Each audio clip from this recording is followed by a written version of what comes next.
The phone call came at 3:42 a.m. The doctors told me I had hours, maybe minutes to live. As I lay in that sterile hospital room, machines beeping around me, I couldn't help but smile. My sister Melissa would soon discover that her years of manipulation had been for nothing. While she thought she was cunningly positioning herself to inherit everything our parents had left me, she had no idea I'd already made arrangements to ensure justice would be served. Sometimes, the most satisfying revenge is the one your enemy never sees coming until it's too late. I'd love to know which corner of the globe you're watching from. And if this story speaks to you, make sure to subscribe. Tomorrow's video is one you absolutely can't miss. Growing up in Boston with Melissa was like living with two different people. To our parents and the outside world, she was perfection. Personified. Straight-A student, captain of the debate team, and volunteer at the local animal shelter. But behind closed doors, a different Melissa emerged. 4 years younger than me, she'd mastered the art of deception before she could ride a bike. My name's Daniel Morgan. I'm 42 now, but this story really begins 20 years ago when our parents, Richard and Eleanor Morgan, died within 6 months of each other. Dad went first, a sudden heart attack that no one saw coming. Mom followed shortly after, and while the doctors called it heart failure, I always believed she died from grief. They'd been high school sweethearts, married for nearly 4 decades. I don't think she knew how to exist in a world without him. I was 22 and just finishing college when they passed. Melissa was 18, preparing for her first year at an expensive, private university our parents had saved for years to afford. The family home in Beacon Hill, our parents' savings and Dad's modest investment portfolio, came to me as the executor of their estate. It wasn't a fortune by any means, but it was comfortable, about $1.2 million in assets, most of it tied up, in the house. It should have been split equally, Melissa argued during the reading of the will. Mom and Dad always treated us the same. That wasn't strictly true. Our parents had already paid for Melissa's college education in full, setting aside nearly $300,000 for her tuition and expenses. They'd helped me too, but I'd worked my way through a state school on partial scholarship, costing them significantly less. The will specified that I was to manage the inheritance and provide for Melissa's needs as she completed her education. After that, we would reassess. They trusted me to do right by both of us, I explained to her that day. And I will. She smiled tightly, but something in her eyes shifted. A calculation, a planning. I didn't recognize it then, but I would come to know that it looks well over the years. I kept my promise. I maintained the family home, paid Melissa's living expenses during college, and even funded a semester abroad in Paris that she suddenly decided was essential for her development. I didn't mind.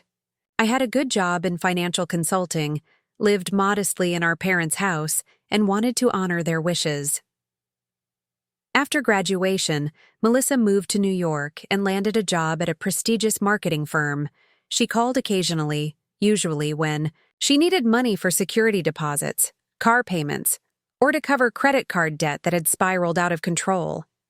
I always helped, withdrawing from our parents' savings bit by bit. "You're too generous, Danny," my best friend Carter would tell me. "She's taking advantage. She's family," I'd reply. "It's what Mom and Dad would have wanted." 8 years after our parents died, I met Sarah Williams. She was a pediatric nurse with warm brown eyes and a laugh that made everyone around her smile. We met at a charity run that my company sponsored, and within a year, we were engaged. The first time Melissa met Sarah, she hugged her warmly. "I'm so happy Danny found someone like you. He's been so lonely since Mom and Dad died."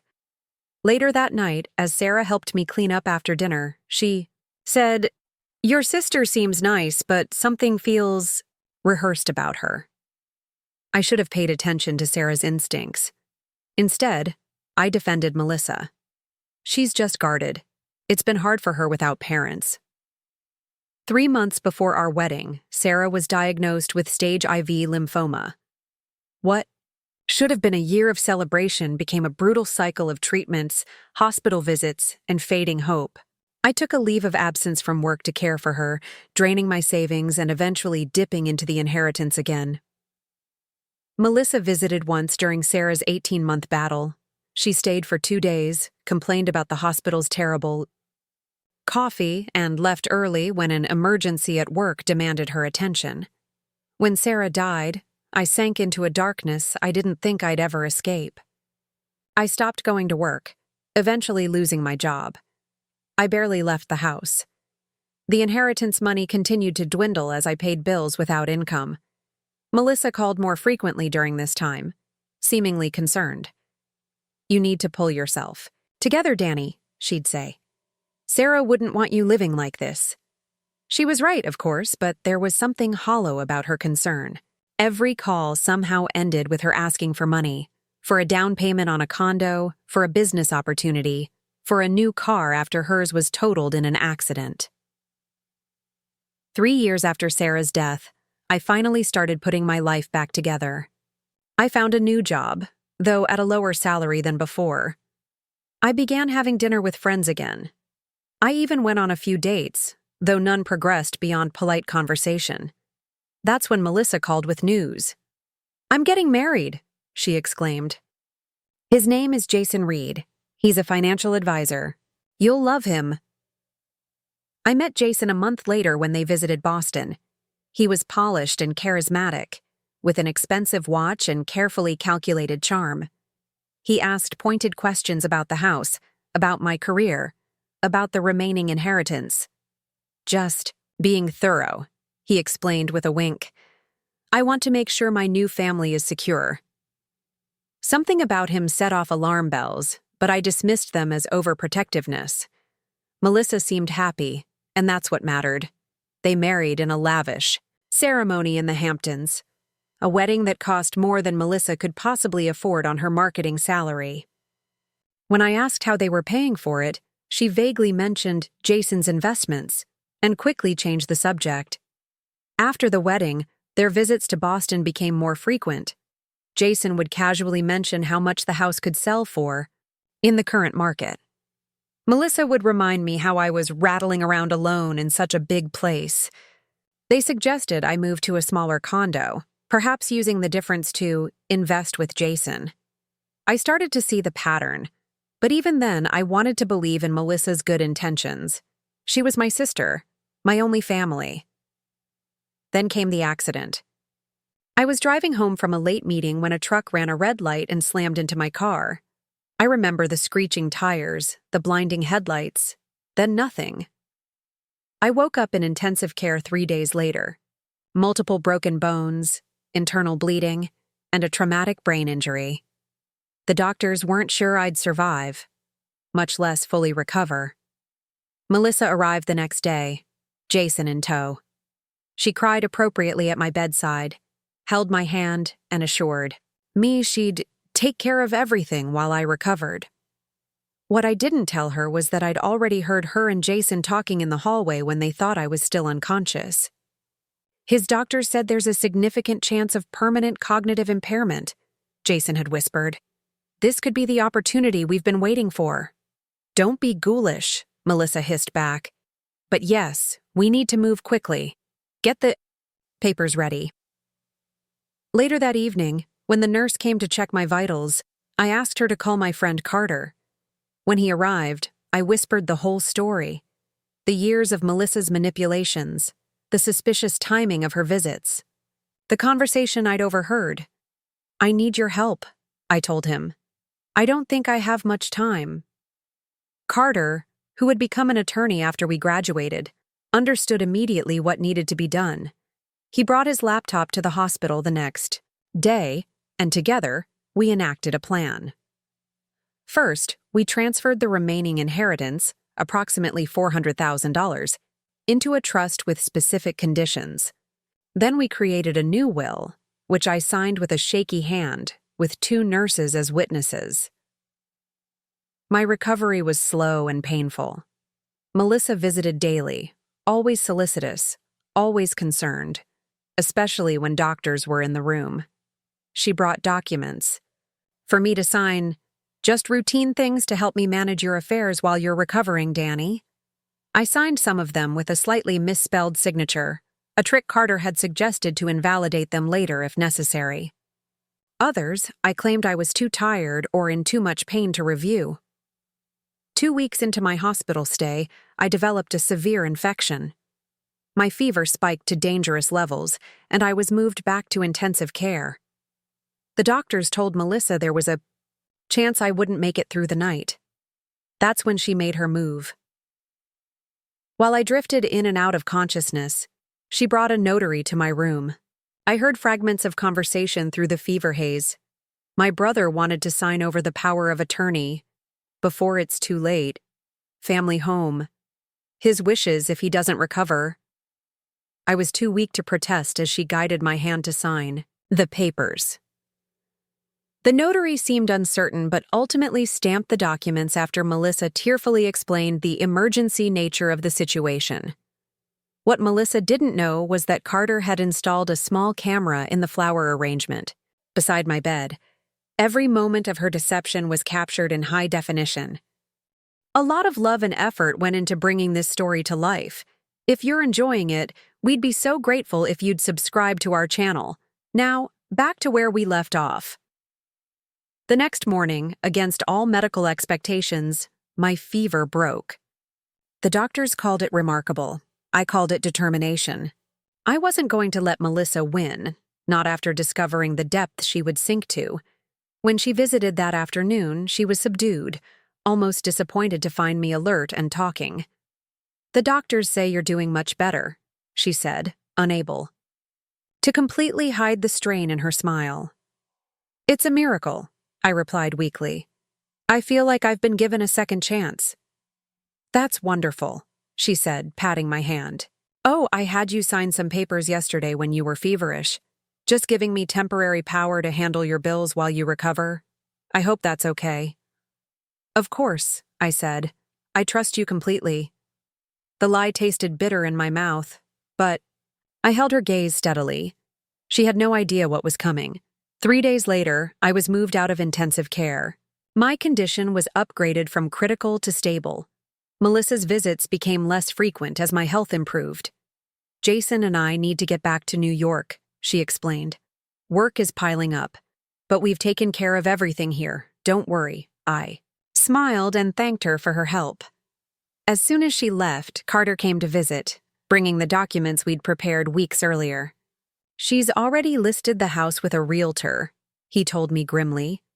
"Using the power of attorney you supposedly signed. She's telling people you're being moved to a long-term care facility and won't need the house anymore." And the bank accounts? It was raining yesterday. All $400,000 transferred to an account in her name only. I closed my eyes, absorbing the betrayal. Even expecting it, the reality hit hard. My own sister, my only family, the little girl I'd pushed on the swings in our backyard, whose scraped knees I'd bandaged, whose homework I'd helped with countless nights. "Are we ready?" I asked finally.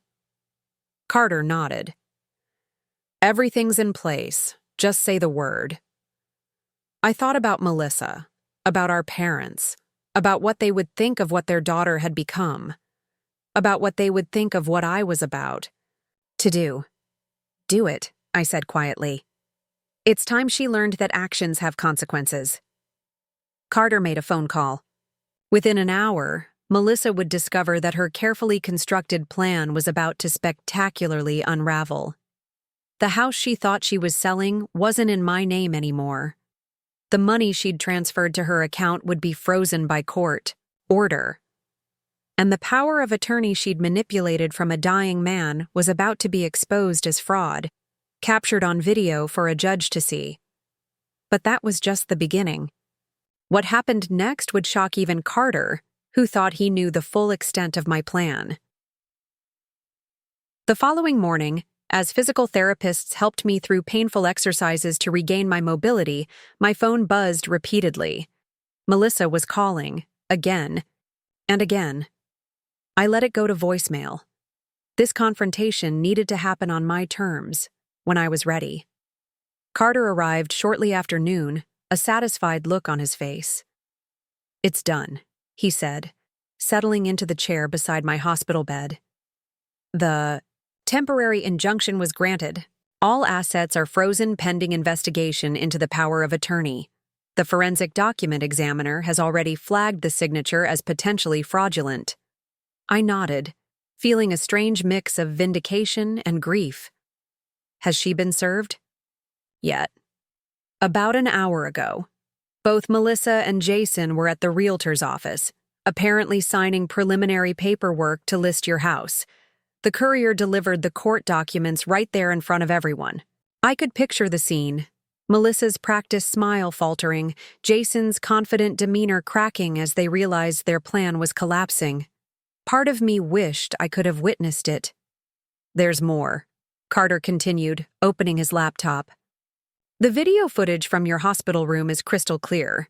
The notary has already given a statement saying she felt pressured by Melissa and wasn't convinced you were aware of what you were signing.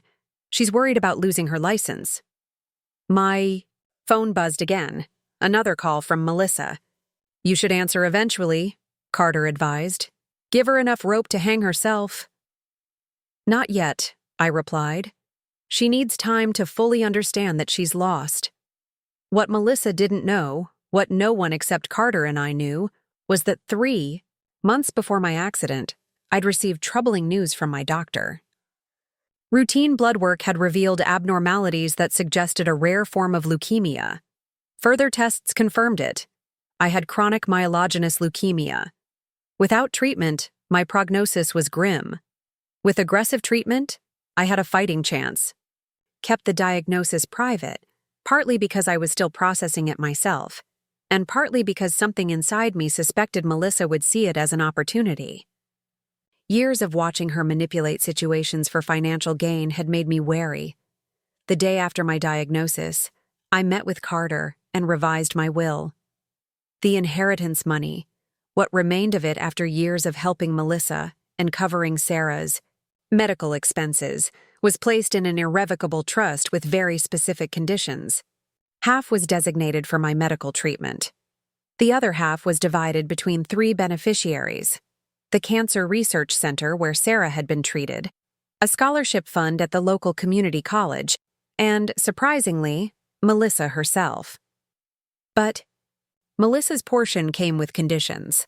She would receive nothing until 5 years had passed, and only then if she had demonstrated consistent ethical behavior and genuine familial concern, as determined by a panel consisting of Carter, my oncologist Dr. Patricia Winters, and my former boss Thomas Reynolds. They would review documented interactions, financial records, and witness testimonies before releasing a single dollar. It was harsh, perhaps even vindictive, but I had seen too many years of Melissa's true nature to believe she would suddenly develop a conscience. The family home, the prize Melissa and Jason had been so eager to get their hands on, had been quietly transferred into a separate trust 3 months before my accident. The trust stipulated that the house could never be sold while I lived. After my death, it would be converted into a residential facility for cancer patients receiving outpatient treatment who needed temporary housing, named in Sarah's memory. By the time Melissa made her move in my hospital room, there was nothing left for her to steal. The inheritance she thought she was claiming had already been secured far beyond her reach. On the 3rd day after the court documents were served, Melissa finally appeared at my hospital door. Gone was the solicitous sister, replaced by a woman barely containing her fury. "What have you done?" she demanded, not bothering with a greeting. Her designer handbag was clutched so tightly her knuckles were white, and her carefully applied makeup couldn't quite conceal the dark circles under her eyes. I met her gaze calmly. I protected myself. "You humiliated me. The realtor, our friends. Everyone saw those papers being delivered. Jason is furious." "I'm sure he is," I replied. "It must be disappointing to have your fraud exposed so publicly." She flinched as if I'd slapped her. "Fraud? I was trying to help you. You need someone to manage your affairs while you recover." Is that why you told the realtor I was being moved to a long-term care facility? Why did you empty the bank accounts? Into your personal account? Why did you bring a notary to my bedside when I was delirious with fever? Her face paled. How did you— No. I finished for her. I've known who you really are for years, Melissa. I just kept hoping I was wrong. She seemed to deflate slightly, sinking into the chair by the door. For a moment, I glimpsed vulnerability beneath her polished exterior. You don't understand, she said quietly. Jason's business is failing. We're drowning in debt. The wedding, the condo. It was all leveraged on the assumption that we'd have access to your inheritance soon. My inheritance, I emphasized. From our parents who trusted me to do the right thing for both of us, which I did, for years, until I realized you were never going to stop talking. That's not fair. I needed that money more than you did. You were just sitting on it, living in that house alone after Sarah died. It was being wasted. The casual cruelty of her words shouldn't have surprised me, but somehow it still did. Sarah's name doesn't belong in your mouth, I said coldly. Melissa must have realized she'd crossed a line. She switched tactics, her expression softening into the sympathetic look she'd perfected over years. Danny, we're family. The only family either of us has left. Whatever you think I've done, we can work through this. Just call off the lawyers. Tell them it was a misunderstanding. There's no misunderstanding. I have video of you forcing my hand to sign documents while I was critically ill. I have bank records showing you transferred every penny to your account hours later. I have the realtor's statement that you claimed I was permanently incapacitated. What would you call that? She stared at me. Calculation replacing pretense. What do you want? Money? I can pay you back once we sell the house. I shook my head, wondering if she'd ever truly understand the damage she'd done. The house isn't for sale. It's not even in my name anymore. What are you talking about? 3 months ago, I transferred the house into a trust. It will never be sold, not as long as I'm alive. After I'm gone, it becomes a residence for cancer patients. Sarah's legacy. The blood drained from her face. You can't do that. It's our family home. I have rights. You had a sister who would have given you anything you genuinely needed. Instead, you chose deception. There are consequences for that choice. Her eyes narrowed.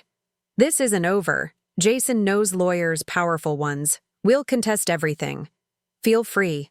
The trusts were established with ironclad legal protection. Contest all you want. It will only cost you money you don't have. She stood abruptly, grabbing her bag. You'll regret this. When you're alone and need family, you'll wish you hadn't been so self-righteous. As she reached the door, I called after her. Melissa. She paused, not turning around. There's something else you should know. The inheritance money? It's gone, too. Now she spun to face me, eyes wide. What? It's in another trust. Some for my medical expenses, some for charity, and yes, some for you. But you'll only receive it if you demonstrate genuine change over the next 5 years. She laughed, bitterly. Medical expenses? You're recovering. The doctors say you'll be fine. I held her gaze steadily. I have leukemia, Melissa. Diagnosed 3 months ago. That's why I put everything in order before the accident. The shock on her face was genuine. For the first time in years, I glimpsed my actual sister beneath the facade. You're lying, she whispered. You're just saying that to make me feel guilty. Ask Dr. Winters. She's my oncologist. Melissa sank back into the chair, her composure crumbling. Why didn't you tell me? Would it have mattered? Would it have stopped you from trying to take everything while I was fighting to survive? She had no answer for that. The panel overseeing your portion of the trust includes Dr. Winters, I continued. She'll know if you're genuinely concerned about my health or just performing for financial gain. Tears filled her eyes, whether from genuine emotion or frustration. At being outmaneuvered, I couldn't tell. Maybe both. So that's it? You're cutting me off completely unless I pass some moral test? I'm giving you a chance to be the sister I always hoped you could be. Not for money, but because it's the right thing to do. Because it's what Mom and Dad would have wanted for both of us. She stood again, more slowly this time. I need to think. This is a lot. Take all the time you need. I'll be here, fighting for my life, with or without you. After she left, Carter returned with more legal updates. The judge had scheduled a hearing about the fraudulent power of attorney. The bank had fully reversed the transfers Melissa had initiated. The realtor had canceled all appointments to show the house. She visited, I told him. I told her everything. The trust, the conditions, my diagnosis. How did she take it? Hard to say. With Melissa, genuine emotion and performance are difficult to distinguish. We'll see what she does now that there's nothing left to manipulate from me. The next few weeks brought significant changes. I was discharged from the hospital to begin outpatient cancer treatment. The court case against Melissa for the fraudulent power of attorney proceeded, though I chose not to press criminal charges, a decision Carter disagreed with but respected. Jason filed for divorce 3 weeks after, learning there would be no financial windfall from my inheritance. Melissa moved out of their expensive condo and into a small apartment in Brooklyn. She got a new job at a smaller marketing firm and, according to mutual acquaintances, was keeping a low profile. 2 months into my treatment, as I sat in the oncology center waiting for my weekly chemotherapy session, a text message arrived from an unknown number. Is it okay if I visit sometime? M. I stared at those simple words for a long time. Was it another manipulation? Or the first genuine step toward reconciliation? There was only one way to find out. I have treatment every Tuesday at Boston Memorial. 2 p.m. Room 412, I texted back. The following Tuesday, I arrived for my appointment to find Melissa already in the waiting room. Her designer clothes had been replaced by simple jeans and a sweater. The perfectly styled hair was pulled back in a casual ponytail. She looked younger, somehow, more like the sister I remembered from childhood. Hey, she said awkwardly as I approached. Hey yourself, I replied, taking the seat beside her. We sat in silence for a moment, the background noise of the hospital filling the space between us. How are you feeling? She finally asked. Tired, nauseous sometimes, the usual side effects. The doctors are cautiously optimistic, though. She nodded, fidgeting with the strap of her purse. I've been researching your condition. There are some promising new treatments in clinical trials. I raised an eyebrow, genuinely surprised. You've been researching? Is that so hard to believe? Honestly? Yes. She sighed, meeting my eyes directly. I deserved that. I haven't been a good sister. For a long time. No, I agreed. You haven't. I'm not here for the money, Danny. I know it's gone. And I know you won't believe me right away when I say I don't care. I wouldn't believe me either. But when you told me about your diagnosis, it hit me that I could lose you for real. And, despite everything, I don't want that. I studied her face, looking for signs of deception. It won't be easy to rebuild trust. I know, but I'd like to try if you'll let me. My name was called by the nurse. As I stood to follow her into the treatment area, I paused. Same time next week? I asked Melissa. A small, hopeful smile crossed her face. I'll be here. Whether it was the beginning of genuine change or another elaborate performance remained to be seen. The panel overseeing her portion of the trust would make that determination over time. But as I settled into the treatment chair and the nurse prepared my medication, I felt something I hadn't expected. The faintest flicker of hope. My parents had raised us to believe in second chances. Maybe, just maybe, Melissa deserved one too. Not for the inheritance she'd never truly receive, but for the relationship that money had poisoned for too long.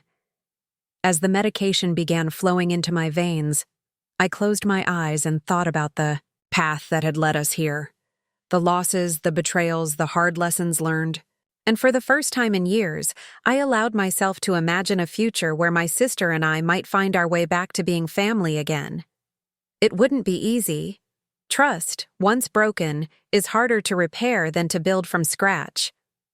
But as Sarah had often reminded me during her own battle with cancer, the things most worth fighting for rarely come easily. Time would tell if Melissa was truly capable of change. For now, it was enough that she was willing to try. Not for financial gain, but simply because it was the right thing to do. And perhaps, in the end, that was the most valuable inheritance our parents had left us. The capacity to choose a better path, even after walking the wrong one for so long. 6 months into my treatment, the cancer showed signs of responding. Dr. Winters cautiously used the word remission during one of our consultations, though she emphasized we needed to continue the full course of therapy. "Your blood work is showing remarkable improvement," she said, reviewing my latest results. "I'm actually quite impressed with your resilience, Daniel." "I have good motivation to stick around," I replied, thinking of the small victories of the past months, regaining my strength enough to walk in the park, reconnecting with old friends, and surprisingly, rebuilding something resembling a relationship with Melissa. True to her word, my sister had shown up for every Tuesday treatment since that first tentative meeting. At first, our conversations were stilted and careful, both of us navigating a minefield of past hurts. But gradually, something shifted. She brought homemade soup when the chemo destroyed my appetite. She drove me home when the fatigue made it impossible to manage public transportation. She even attended a cancer support group for family members, bringing back information about new treatments and clinical trials. "Have you told the panel about Melissa's visits?" Carter asked during one of our regular meetings to review the trust. "Arrangements." "They know," I confirmed. "Dr. Winters sees her every week. Thomas has run into us at the coffee shop near the hospital a few times." Carter looked skeptical. "And you're sure she's not just putting on a show for their benefit? 5 years is a long time to maintain a performance if it's not genuine." It was a fair question, one I'd asked myself repeatedly. "I don't know for certain," I admitted. "But it feels different this time." The legal consequences of Melissa's attempted fraud had been relatively minor, thanks partly to my decision not to press criminal charges. She'd agreed to pay back the legal fees I'd incurred, making small monthly payments from her new, more modest salary. The notary had received a formal censure but kept her license after testifying about the pressure Melissa had applied. Jason had disappeared from our lives entirely after the divorce, though we occasionally heard rumors about new investment schemes he was pitching to unwary clients. Melissa never mentioned him, but I noticed she'd stopped wearing the ostentatious engagement ring and wedding band he'd given her. As autumn turned to winter, I received unexpected news from Dr. Winters. "There's a clinical trial at Dana-Farber that I think you'd be perfect for," she explained during a follow-up appointment. "It's testing a new targeted therapy for CML patients who've shown initial response to standard treatment. The preliminary results are extremely promising." "What are the odds of getting accepted?" I asked, trying not to get my hopes up. "Actually, I've already discussed your case with the lead researcher. Dr. Abernathy is an old colleague of mine. She's reviewed your file and is very interested in including you. There's just one catch. The trial requires participants to have a dedicated caregiver who can monitor symptoms and provide transportation to frequent appointments." I nodded, understanding the challenge. While I was doing better, the idea of managing even more intensive treatment alone was daunting. "I'll figure something out," I assured her. "Maybe I can hire a part-time nurse." When I mentioned the clinical trial to Melissa during our next Tuesday session, her response surprised me. "I'll do it," she said immediately. "I'll be your caregiver." Stared at her, searching for signs of the old, calculating Melissa. "It's a big commitment. You have your job in New York, your apartment." "I can work remotely," she interrupted. My boss already approved it when I mentioned the possibility. And my lease is month to month. I can find a place in Boston easily enough. Melissa, this would be daily involvement for at least 6 months, possibly longer. She met my gaze steadily. I know what I'm offering, Danny. Let me do this. After discussing it thoroughly with Carter and Dr. Winters, I accepted Melissa's offer. 2 weeks later, she moved into a small apartment 3 blocks from mine, close enough to help daily but giving us both necessary space. The clinical trial was as demanding as Dr. Winters had warned. The new medication caused different side effects than my previous treatment. Less nausea but more fatigue, joint pain, and occasional cognitive fog. There were blood tests 3 times a week, full scans every month, and detailed symptom logs to maintain. Through it all, Melissa was remarkably steady. She drove me to appointments, cooked meals that accommodated my changing dietary needs, researched supplements to counter specific side effects, and most surprisingly, kept my spirits up during the darkest days. Remember when we were kids and Dad took us camping in the White Mountains? She asked one evening as we sat in my living room, a fire crackling in the old fireplace. I was wrapped in blankets, fighting a fever that had spiked after my latest treatment. The trip where it rained the whole time? I managed a weak smile at the memory. And the tent leaked, and Mom was furious that Dad hadn't tested it first. Melissa laughed, but he just kept saying, "It's not an adventure if everything goes according to plan," we quoted in unison. He was so relentlessly optimistic, Melissa said, her expression softening. Even when things went completely sideways. He got that from Grandpa Morgan, I noted. Mom used to say the Morgan men never met a disaster they couldn't put a positive spin on. Melissa was quiet for a moment, staring into the fire. "I miss them," she finally said. I wish they could see us now." "What do you mean?" "Just figuring things out. Being actual siblings again instead of whatever we became after they died." I studied her face in the firelight, seeing echoes of our mother in her features. "Why did we let it get so bad, Mel?" It was the first time I'd used her childhood nickname in years. Something in her expression cracked at the sound of it. "I was jealous," she admitted quietly. "You were the responsible one, the one they trusted with everything. I felt like I was always the afterthought. That's not how they saw you." "Maybe not, but it's how I felt." She pulled her knees up to her chest, suddenly looking younger. "And then, after they died, it got worse. You had control of everything, and I had to ask for help. I hated that feeling. So you started talking instead of asking." She nodded, not meeting my eyes. "Jason made it worse. He had this way of making me feel like I deserved more, like you were holding out on me. He called you the gatekeeper." "Charming guy. Your ex?" A ghost of a smile crossed her face. "Yeah, well, my taste in men has always been questionable." "What about now?" I asked carefully. "Are you still resentful?" She was quiet for a long moment, considering the question. "No," she finally said. "I'm ashamed. There's a difference." We sat in silence after that, watching the fire burn down. 2 embers. It wasn't a complete reconciliation, not yet, but it felt like the most honest conversation we'd had in decades. 3 months into the clinical trial, Dr. Abernathy delivered unexpected news. "Your cancer cells are undetectable in your latest bone marrow biopsy," she announced during a follow-up consultation. "I've never seen such a complete response so quickly with this protocol."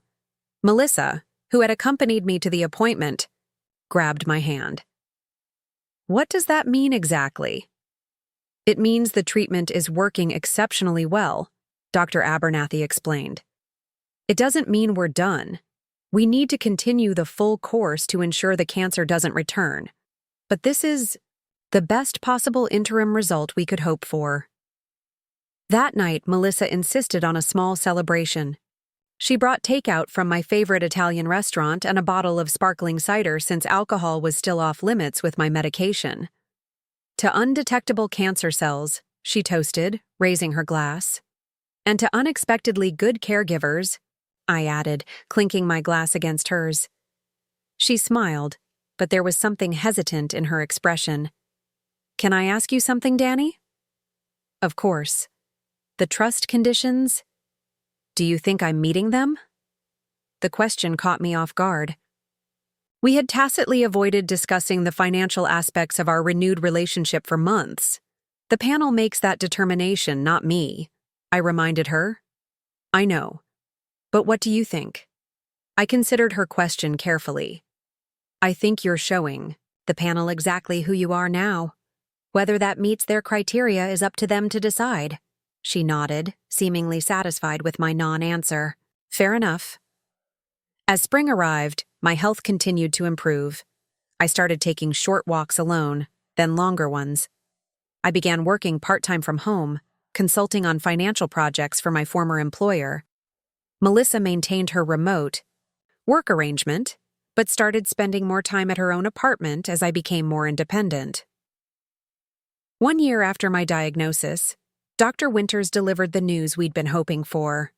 Complete molecular remission, she announced. The clinical trial was successful beyond our expectations. While this type of leukemia is never considered truly cured, you're as close to cancer-free as medically possible.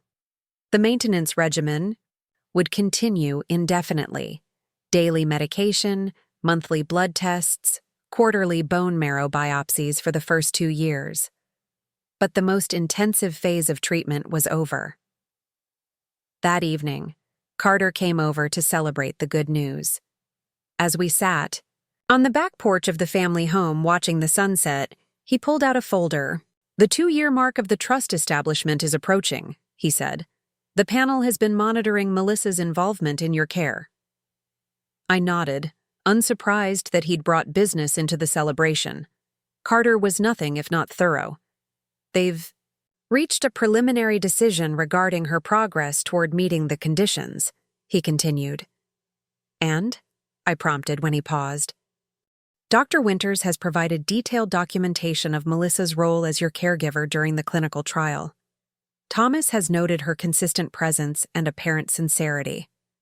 I've recorded her financial restitution payments, which have never been late despite her reduced income.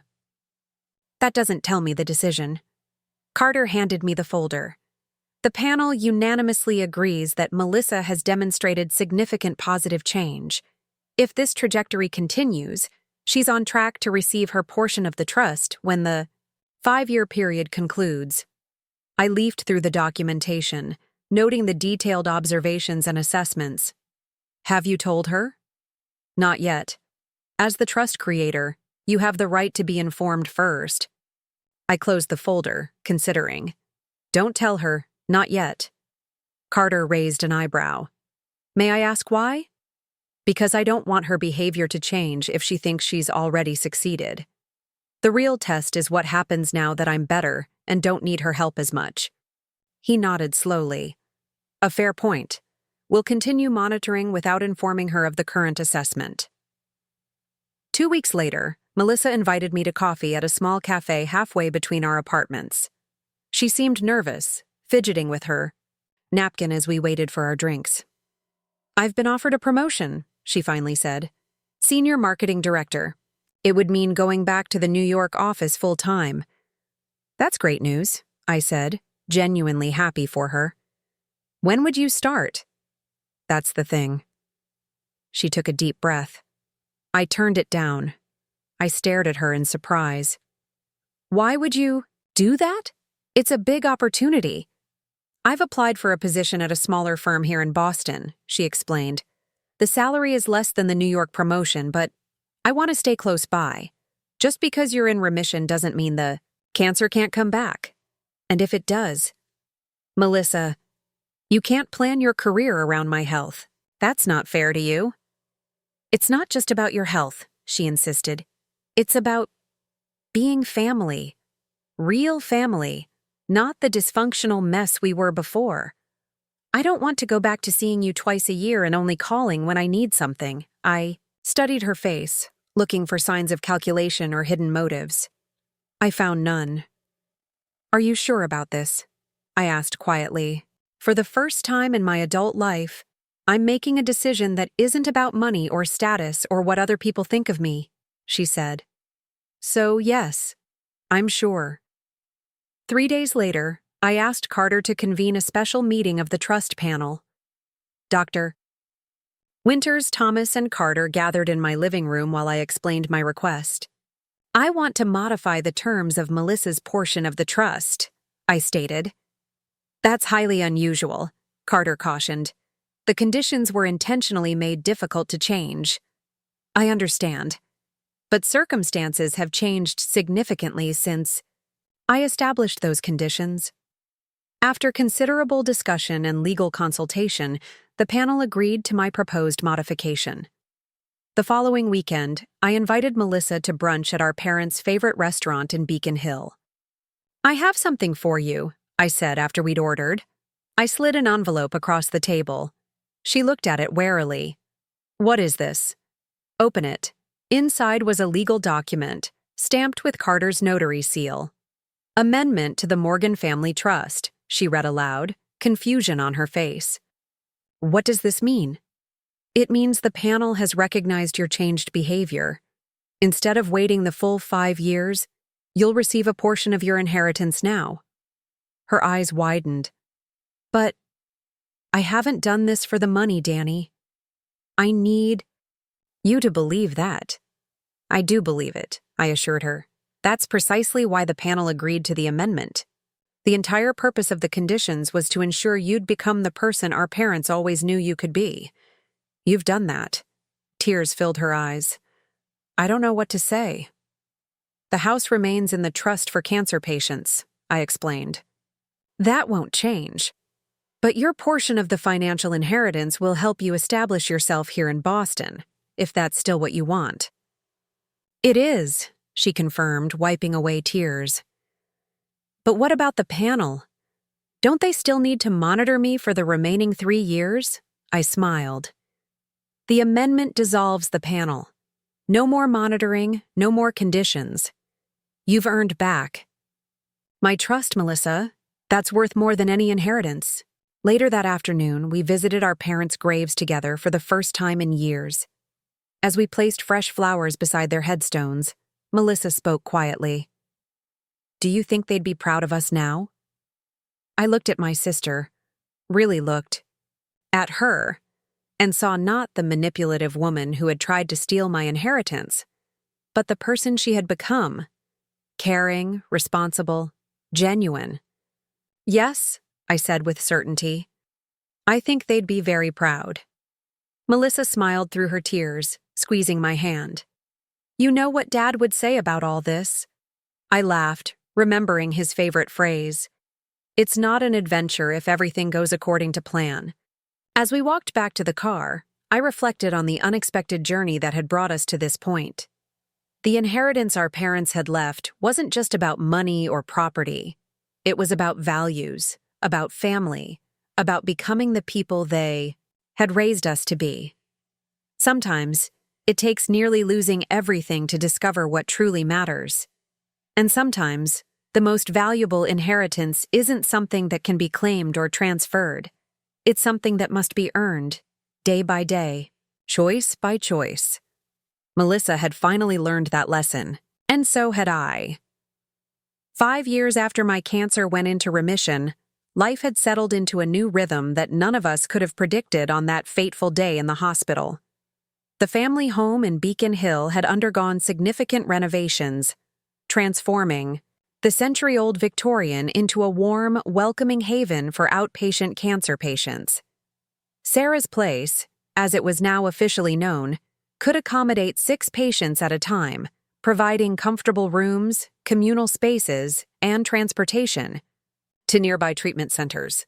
A professional staff managed day-to-day operations, but I remained closely involved as the board chairman.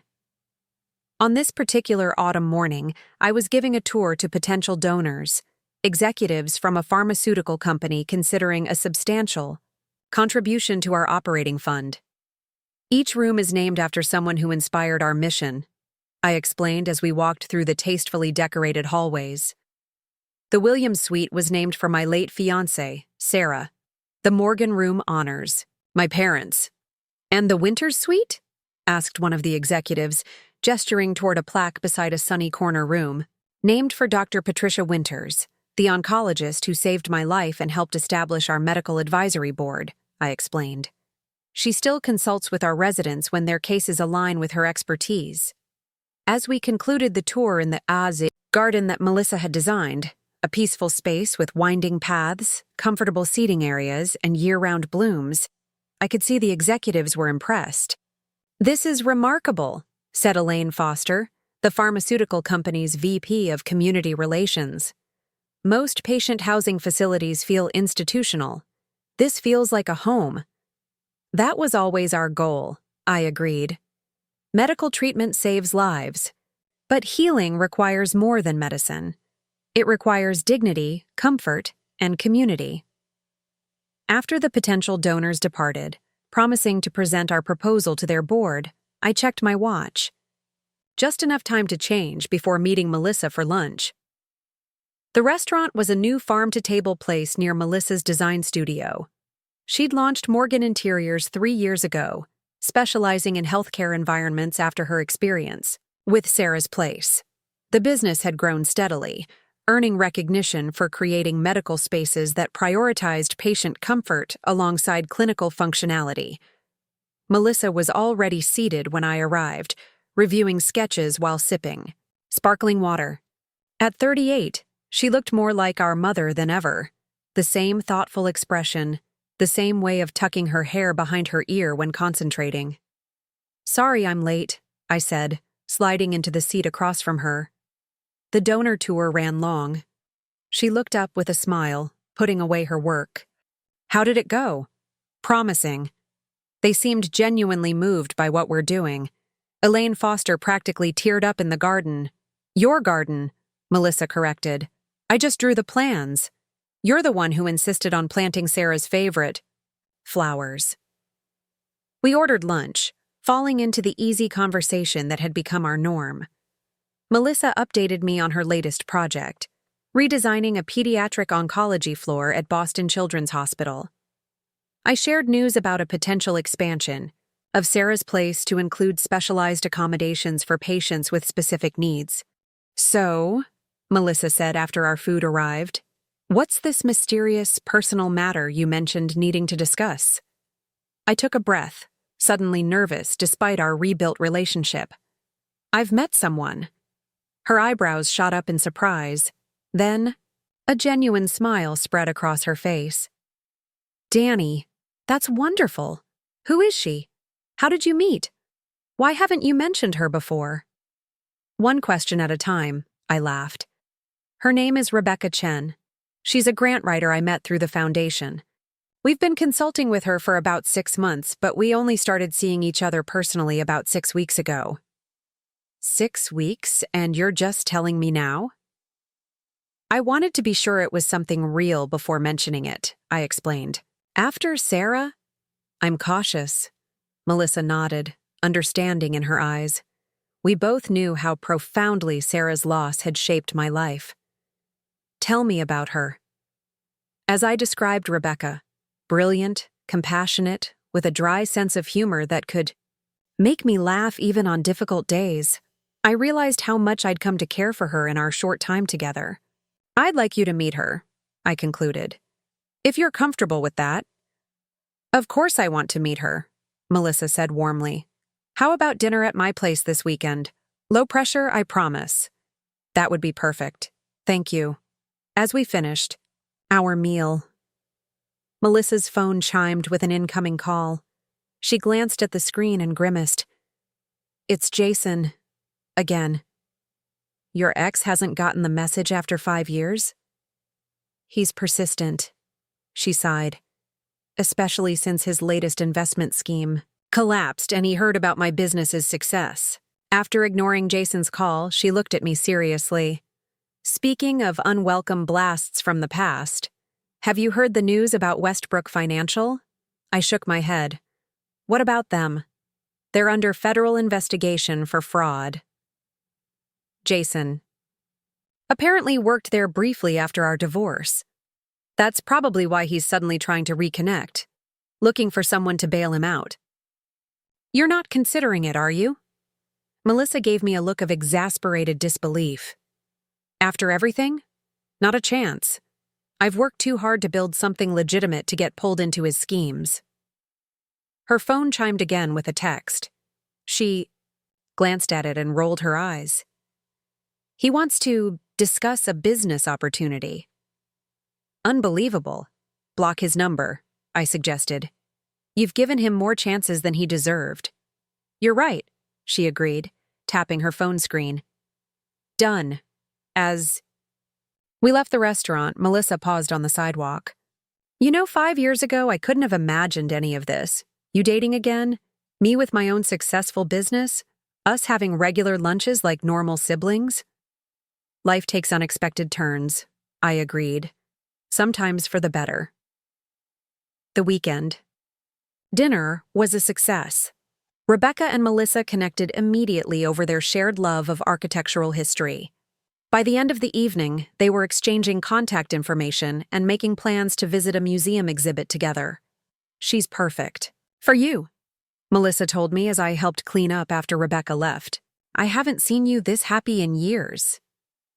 It's still early, I cautioned. But yes, there's something special about her. 3 months later, as Rebecca and I grew closer, a surprising development emerged in Jason's situation. He was named as a defendant in the federal case against Westbrook Financial, accused of participating in a Ponzi scheme that had defrauded investors of millions. He's requesting character witnesses, Melissa told me during our weekly catch-up call. His lawyer contacted me. What did you say? That I hadn't been married to him in 5 years and couldn't speak to his recent character, she replied. But, privately, Danny, I feel sorry for him. Sorry for him? I was surprised by her compassion for the man who had encouraged her worst impulses. Not in a, let me help you way, she clarified. Just, he never learned what we did. About what really matters. He's still chasing easy money and shortcuts. It's sad. Her response confirmed how much she had changed. The old Melissa might have seen Jason's downfall as an opportunity for revenge or leverage. This Melissa saw it with clarity and compassion, without being drawn back into his chaos. That winter, Rebecca and I decided to move in together. We chose a condo halfway between her office and Sarah's place, a bright space with large windows overlooking the Charles River. What do you think of the living room design concept? Melissa asked, showing us renderings she'd created as a housewarming gift. It's beautiful, Rebecca said, examining the plans. You've incorporated elements from both our previous places. That was the goal, Melissa smiled. A fresh start that still honors where you've both been. As we settled into our new home, I found myself increasingly reflecting on the journey of the past 7 years. From the depths of betrayal in that hospital room to the rich, meaningful life I now enjoyed, it was a transformation I could never have imagined. One evening, as Rebecca and I walked along the river, she asked about the trust I'd established years ago. Your sister mentioned it briefly, she explained. Something about conditions she had to meet? She didn't elaborate. I hadn't shared the full story of Melissa's attempted fraud, feeling it belonged to a past we'd moved beyond. But Rebecca had become such an integral part of my life that continuing to withhold it felt wrong. It's a long story, I warned, and not always flattering to either of us. I have time, she said simply, squeezing my hand. As we walked, I told her everything. The inheritance, Melissa's escalating demands over the years, her attempt to claim everything while I was critically ill, and the trust I'd established to protect both the assets and the possibility of her redemption. Rebecca listened without judgment. When I finished, she was quiet for a moment. You gave her a path back, she finally said. When most people would have cut ties completely, you created a way for her to earn trust again. That says a lot about who you are, Daniel. I'd like to think our parents would have done the same, I replied. They always believed in second chances. The following month brought unexpected news. The federal case against Westbrook Financial had expanded, and investigators had uncovered evidence suggesting Jason had been planning similar schemes during his marriage to Melissa. They want to interview me, Melissa told me over coffee. About whether I had knowledge of or participated in his financial activities back then. Did you? I asked carefully. She shook her head. Not knowingly, but I benefited from money that was apparently stolen. The expensive wedding, the condo, it all came from somewhere, and it wasn't legitimate. What are you going to do? Cooperate fully, she said without hesitation. I've consulted with a lawyer who specializes in these cases. She believes I won't face charges, but I may have to return whatever assets I still have from that period. That could be financially devastating, I pointed out. The legal fees alone, I'll manage, she interrupted. My business is solid. More importantly, I need to do the right thing, even if it's difficult. I studied my sister, marveling at her transformation. I'm proud of you, Mel. She smiled, a hint of sadness in her eyes. I should have been this person a long time ago. We become who we are when we're ready, I told her. Not before. The federal investigation continued for months. True to her word, Melissa cooperated fully, providing financial records, emails, and testimony about her marriage to Jason. As her lawyer had predicted, she wasn't charged, but she did have to surrender the few remaining assets traceable to Jason's fraudulent activities, primarily some jewelry and a small investment account. Throughout the ordeal, she maintained her dignity and focus on her business, even as some clients hesitated upon learning of her connection to the case. Rebecca, who had contacts in several nonprofit organizations, helped introduce Melissa to new potential clients, vouching for her integrity. You didn't have to do that, Melissa told Rebecca over dinner at our condo one evening. Of course I did, Rebecca replied warmly. Your family. Those simple words, your family, brought tears to Melissa's eyes. After everything that had happened, after all the ways we had failed and forgiven each other, we had finally created the kind of family our parents would have wanted for us. That spring, on the 7th anniversary of my cancer diagnosis, I asked Rebecca to marry me. We planned a small ceremony at Sarah's place, in the garden that had become a symbol of healing for so many. The night before the wedding, Melissa and I sat on the porch of our parents' old home, now Sarah's place, watching fireflies in the garden. Remember the day in the hospital when you told me about the trusts? She asked. How did you arrange for this place to become what it is now? I nodded. I was so angry then. I wanted to punish you. You had every right to be, she acknowledged. But somehow, in trying to punish me, you ended up creating something beautiful, something that's helped dozens of families through their darkest times. Including ours, I added. Especially ours. She smiled. Life is strange that way, isn't it? How something that starts with such pain can transform into purpose. As we sat in comfortable silence, I thought about the long, winding path that had led us here. The inheritance our parents had left hadn't just been money or property, it had been values, resilience, and the capacity for growth. In the end, those were the only things that truly mattered. The next day, surrounded by friends, colleagues, and several former residents of Sarah's place, Rebecca and I exchanged vows in the garden. Melissa stood beside me as my best person, her face radiant with genuine happiness for us. As we celebrated late into the evening, I found a quiet moment to visit the small memorial plaque for Sarah near the garden's edge. I placed my hand on it briefly, silently thanking her for the love that had shaped so much of who I'd become. She would be happy for you, Melissa said softly, joining me. for all of this. I nodded, feeling a sense of completion. The inheritance, that had once driven such a wedge between my sister and me, had ultimately become a foundation for healing, not just for us, but for countless others who found refuge within these walls. Sometimes the greatest gifts are the ones we never anticipated, born from our deepest challenges, and sometimes the most valuable inheritance isn't what's left to us, but what we choose to create from it. 3 years into my marriage with Rebecca, our lives had found a harmonious rhythm that sometimes made the tumultuous past feel like a distant dream. Our condo overlooking the Charles River had become a warm, inviting home, thanks in no small part to Melissa's thoughtful design touches. Rebecca had advanced to Director of Development at the Dana-Farber Cancer Institute, while I split my time between consulting work and overseeing Sarah's place. The spring morning that would once again alter our family's course began ordinarily. Enough. Rebecca and I were sharing breakfast on our balcony, discussing weekend plans, when my phone rang.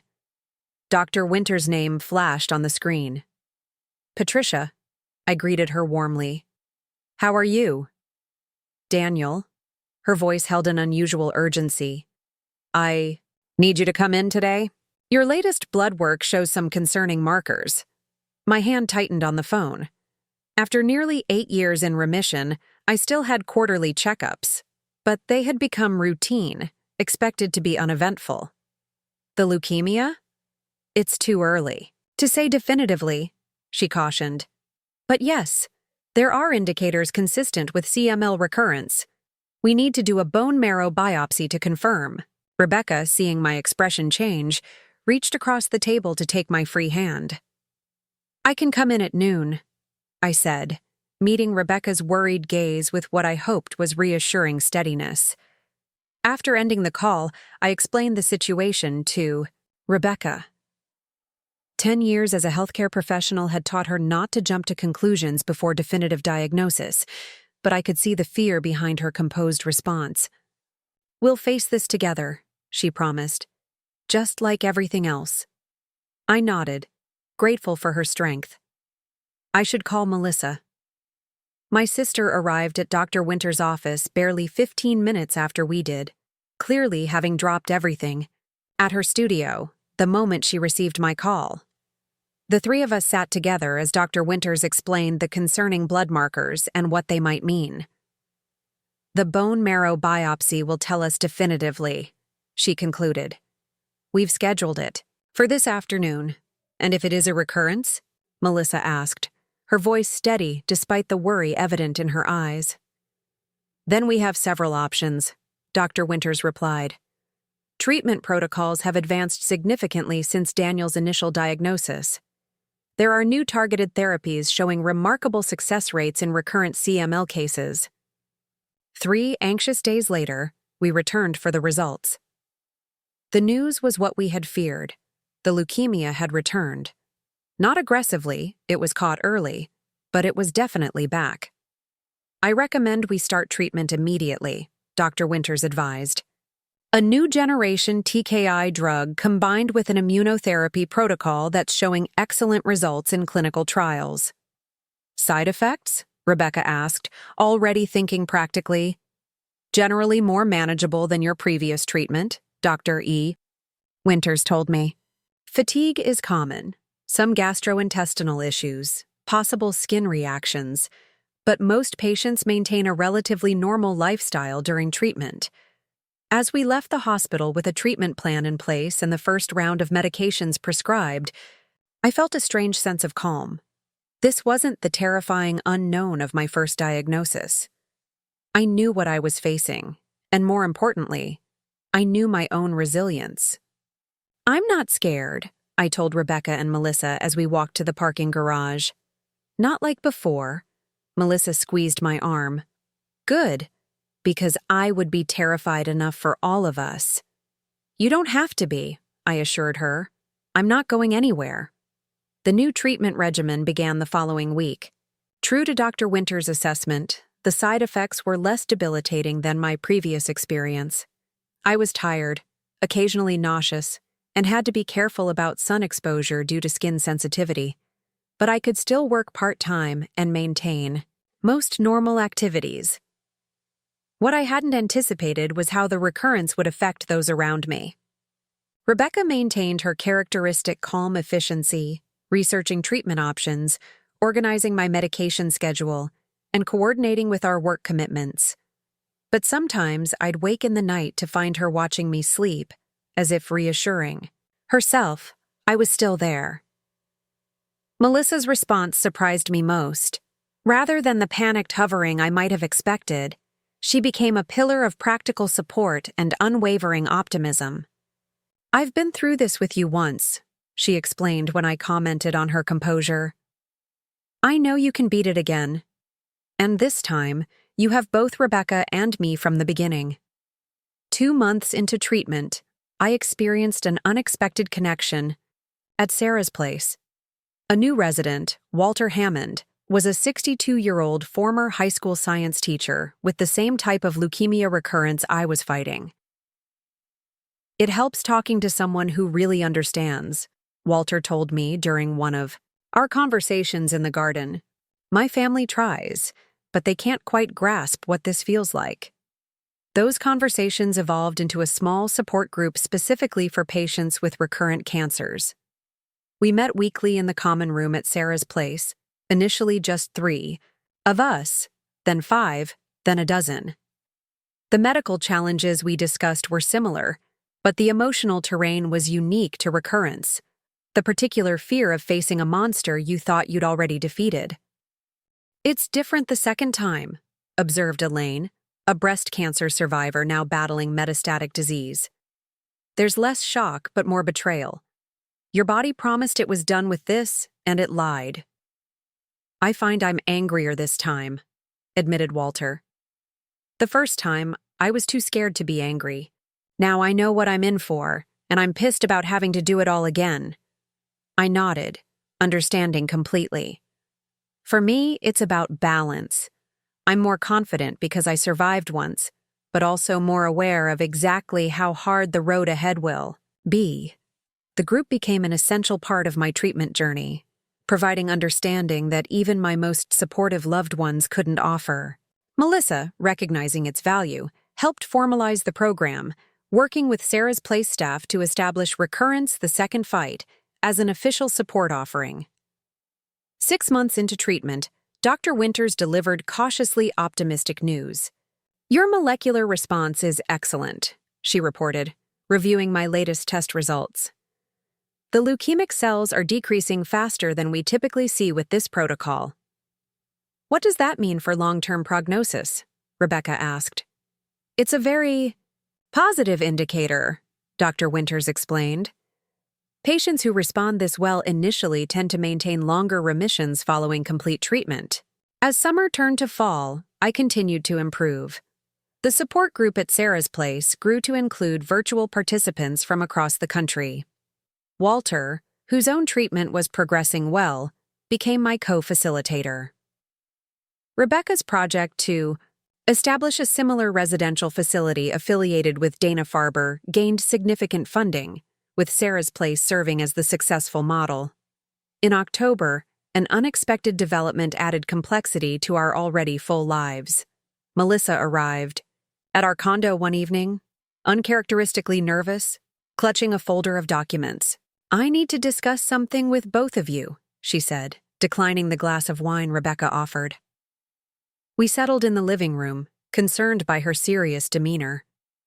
"Jason's case has been resolved," she began, referring to her ex-husband's legal troubles.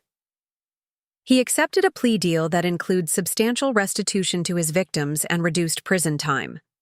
"That's good, isn't it?" I asked, unsure why this warranted a special visit. "Yes, but there's more." She took a deep breath. "The investigators identified all the victims of his schemes, including numerous elderly clients who lost their retirement savings. The court has appointed a trustee to oversee partial repayments from recovered assets." Rebecca leaned forward. "How does this affect you?" "I thought you'd already surrendered any connected assets." "I did," Melissa confirmed. But I've been thinking about this since his arrest. Those people lost everything because of schemes that, in part, funded my lifestyle during our marriage. The Italian vacation, the designer wardrobe, the expensive restaurants. I benefited from their losses, even if I didn't know it at the time. That wasn't your fault, I pointed out. You weren't aware of his criminal activities. Perhaps not, she acknowledged. But I've decided that isn't enough. I want to help make it right.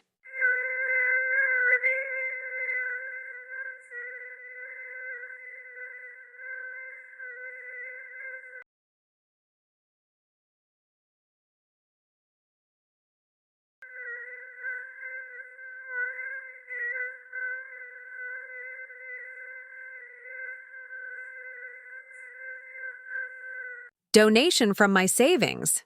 Rebecca and I exchanged surprised glances. Melissa, that's incredibly generous, but it could impact your financial security, Rebecca cautioned. I've worked it all out with my accountant and attorney, Melissa assured us. The business will remain stable, and I'll still have sufficient personal savings. It's important to me, Danny. I need to do this. Looking at my sister, this version of Melissa's so different from the person who had once schemed to take my inheritance, I felt a profound sense of pride. Mom and Dad would be so proud of you, I told her softly. There's one more thing, she added. I'd like to offer the fund's administration to Sarah's place as a partner project. The management structure is already in place, and it aligns with the Foundation's mission of healing and restoration. We spent the evening discussing logistics, legal considerations, and implementation strategies. By the time Melissa left, we had the outline of a workable plan that would provide meaningful assistance to Jason's victims while maintaining appropriate boundaries between the Foundation and her personal restitution efforts. As winter approached, my medical news continued to improve. The combination therapy was working exceptionally well, with my 9-month assessment showing what Dr. Winters called a profound molecular response. I'm cautiously optimistic that we might be able to consider treatment cessation within 6 months, she explained during a follow-up appointment. Recent studies suggest that patients achieving deep molecular responses can sometimes maintain remission without continuous medication. What would that mean practically? I asked, hardly daring to hope for life without daily medication and frequent monitoring. Monthly blood tests initially, gradually decreasing in frequency if remission holds, she explained. At the first sign of molecular recurrence, we would immediately restart treatment. Rebecca squeezed my hand, her eyes bright with cautious hope. So, it's possible he could be medication-free? Possible, Dr. Winters emphasized. This is still an evolving area of research, but Daniel's response has been exceptional, making him a good candidate to consider for this approach. The possibility of treatment cessation added a new energy to our lives. Rebecca and I began tentatively discussing long-term plans we'd been hesitant to make.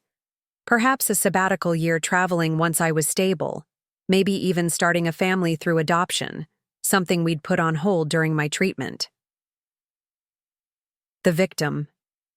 Compensation fund Melissa had established launched in January, with an initial deposit that represented a significant portion of her personal savings.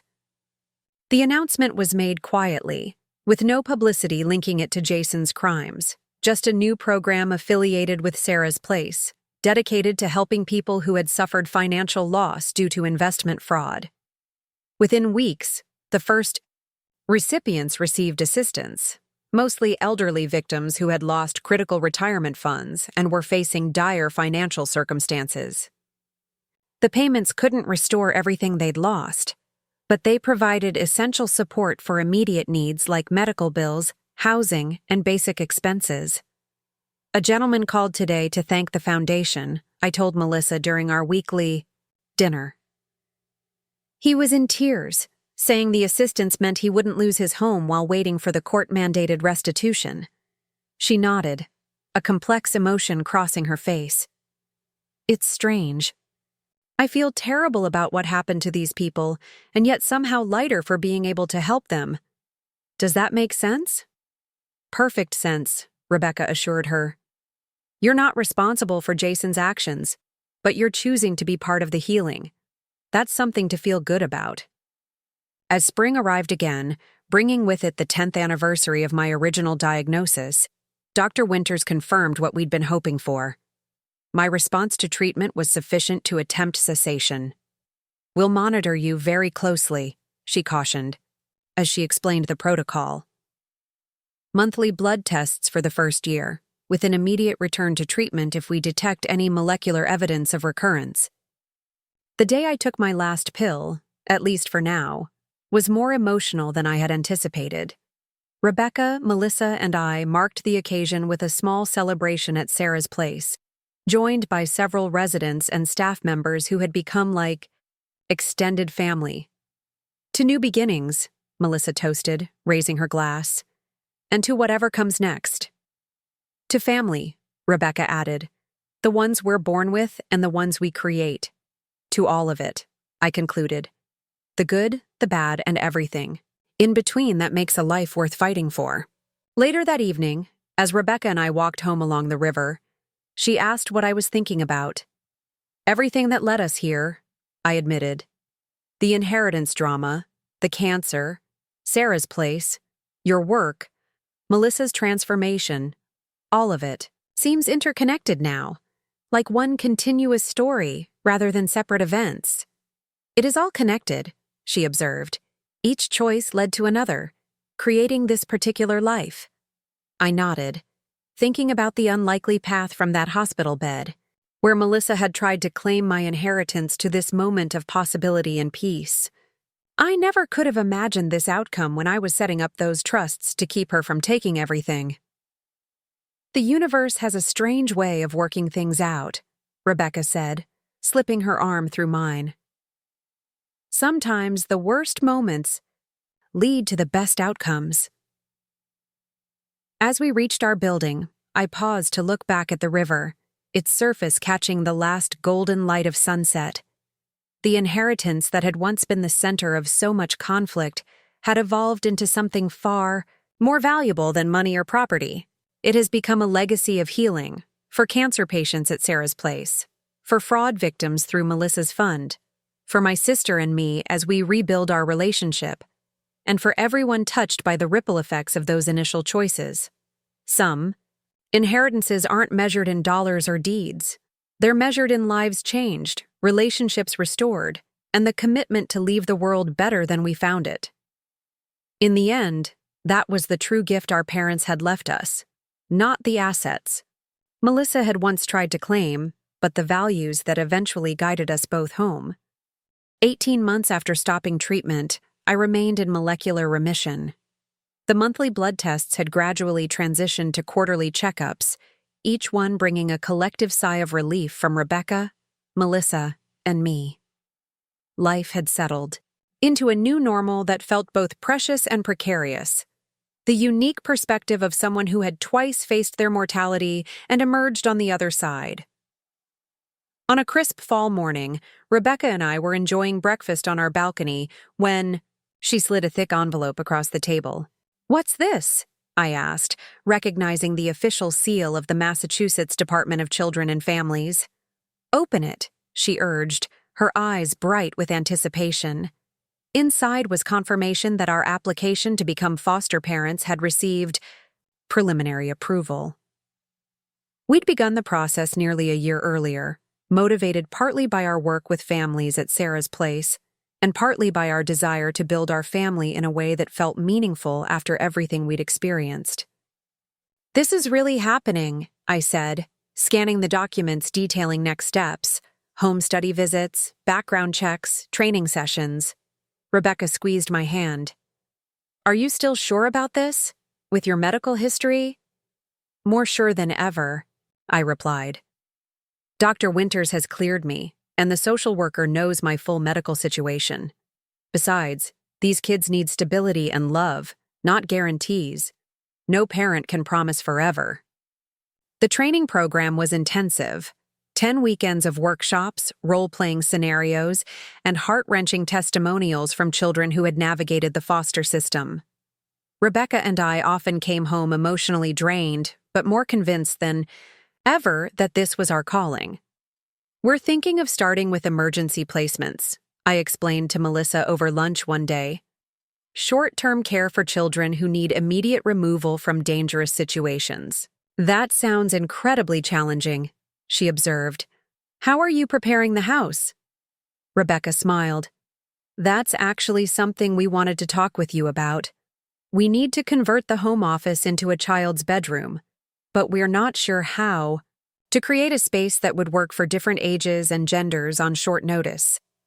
Melissa's eyes lit up with professional interest. Adaptable design is exactly the kind of challenge I love. What's your timeline? We will complete certification. In about 6 weeks, I replied. Ideally, we'd be ready for placements by then. Consider it done, she promised. I'll have concepts for you by next week. True to her word, Melissa arrived the following weekend with comprehensive design plans. She'd conceptualized a room that could transform from nursery to teen haven with modular furniture, neutral but cheerful colors, and thoughtful details like adjustable height bookshelves and a desk that could work for homework or art projects. The key is creating a space that feels personal without being gendered or age-specific, she explained, walking us through the renderings. I've included storage solutions for different developmental stages and built-in elements that provide consistency regardless of how the room is configured. This is incredible, Rebecca said, studying the detailed plans. You've thought of everything. Not everything, Melissa replied with a smile, pulling out another folder. I've also designed a second bedroom option for when you're ready to expand. The renovation became a family project over the next month. Melissa coordinated with contractors for the specialized elements, while Rebecca, Carter, and I handled the painting and basic assembly. Dr. Winters even stopped by one weekend to help install bookshelves, bringing along children's books that her own kids had outgrown. As the room neared completion, an unexpected visitor arrived at our door one evening, Walter Hammond, my co-facilitator from the Cancer Recurrence Support Group. Now in full remission himself, he had remained an active volunteer at Sarah's place. Sorry to drop in unannounced, he apologized, but I've just come from a board meeting at Sarah's place, and there's something important we need to discuss. Over coffee in our living room, Walter explained that a significant opportunity had emerged. A wealthy donor, whose wife had benefited from Sarah's place during her final months, was offering to fund a major expansion, enough to double the facility's capacity and add specialized accommodations for patients with dependents. The board wants to name the new wing after you, Walter explained. The Morgan Chen family wing. I glanced at Rebecca, surprised. I'm honored, but why us specifically? Because of your family's story, Walter said simply. How something that began in conflict transformed into healing not just for you and Melissa, but for hundreds of patients. The donor was particularly moved by how the original inheritance dispute led to Sarah's place. How does he even know about that? I asked, uncomfortable with the idea of our private history becoming public. Your sister mentioned elements of it during a fundraising presentation, Walter explained. Not the details, just the general arc. How a family crisis ultimately led to creating a haven for cancer patients. Rebecca took my hand, sensing my hesitation. We should discuss this privately before giving an answer. Walter nodded understandingly. Of course. The board meeting is next Thursday if you could let us know by then. After he left, Rebecca and I debated the proposal late into the night. I had mixed feelings about having our name attached to the expansion, concerned it might feel like seeking recognition for what had been at its core, a deeply personal journey. Perhaps we should talk with Melissa about this, Rebecca suggested. She's the one who apparently shared parts of the story. The next day, Melissa joined us for dinner to discuss the situation. I never imagined they'd want to name the wing after you, she said apologetically. I just mentioned our general story during a donor presentation. how Sarah's place arose from a difficult family situation and ultimately helped heal our relationship along with countless patients. I'm not upset, I assured her, just surprised. I've never thought of our story as something inspirational. Melissa set down her fork, considering. But it is, Danny. Think about it. What happened between us was terrible. I tried to steal your inheritance while you were fighting for your life. That's about as low as sibling relationships can go. Rebecca and I exchanged glances, still unused, to hearing Melissa speak so frankly about her past actions. Yet here we are, Melissa continued. You found a way to protect yourself while still leaving me a path to redemption. I found the courage to take that path. Together, we created something meaningful from the wreckage. If that's not a story worth sharing, what is? Her perspective gave me pause. I'd always viewed our reconciliation as a private matter, but perhaps there was value in allowing others to draw hope from our journey. What would Mom and Dad think? I wondered aloud. About having the family name on a building wing? They'd be mortified by the attention, Melissa laughed, but incredibly proud of what their legacy has become. 2 days later, we met with the Sarah's Place board and the potential donor, a distinguished older gentleman named Howard Brennan. Over lunch in the garden that had become the heart of the facility, he explained his interest in our story. Eleanor spent her final weeks here, he said, his voice soft with remembrance. She was impressed not just by the physical comfort, but by the spirit of the place. It feels like a home that healed itself, she told me once. He looked directly at me. When your sister shared how this place came to be, not the details, just the essence, Eleanor squeezed my hand. That's why it works, she whispered. It was born from healing, not just designed for it. His words resonated deeply. Perhaps the most valuable aspect of our story wasn't the specifics of the inheritance dispute or even the founding of Sarah's Place, but the underlying message that healing, personal, familial, physical, was possible even after profound betrayal. We would be honored to have the new wing bear our name, I told him, on one condition. Name it, Howard replied. That we find a way to incorporate the stories of other families who've found healing here. This shouldn't be just about us. The condition was enthusiastically accepted. Construction on the Morgan Chen family wing began 3 months later, with a projected completion date coinciding with Sarah's Place's 10th anniversary. Meanwhile, our home was finally ready for foster placements. The versatile bedroom Melissa had designed awaited its first occupant, and we'd completed all necessary certifications and background checks. Rebecca had arranged for flexible working hours, and I had adjusted my consulting schedule to ensure one of us would always be available. The call came on a Tuesday evening in early December. A social worker named Denise explained that they had a 10-year-old boy named Marcus who needed emergency placement. His mother had been hospitalized after an overdose, and there were no immediate family members available to care for him. He'll likely be with you for at least 2 weeks while we assess his mother's situation and locate any potential relatives, Denise explained. He's been in the system before, so this isn't his first placement, but it's been a traumatic day for him. We'll be ready, Rebecca assured her, already moving to prepare the room while I remained on the call getting details about Marcus's needs, routines, and the circumstances we should be aware of. Marcus arrived an hour later, a solemn-faced boy with watchful eyes and a small backpack containing all his immediate possessions.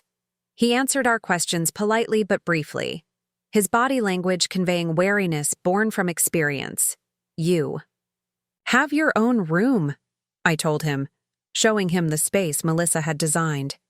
You can arrange it however makes you comfortable. He surveyed the room carefully, then asked in a small voice, How long will I be here? We don't know yet, Rebecca answered honestly. But whether it's days or weeks or longer, this room is yours while you're with us, and we're glad you're here. The first few days were an adjustment for all of us. Marcus maintained a careful politeness, clearly accustomed to navigating new environments.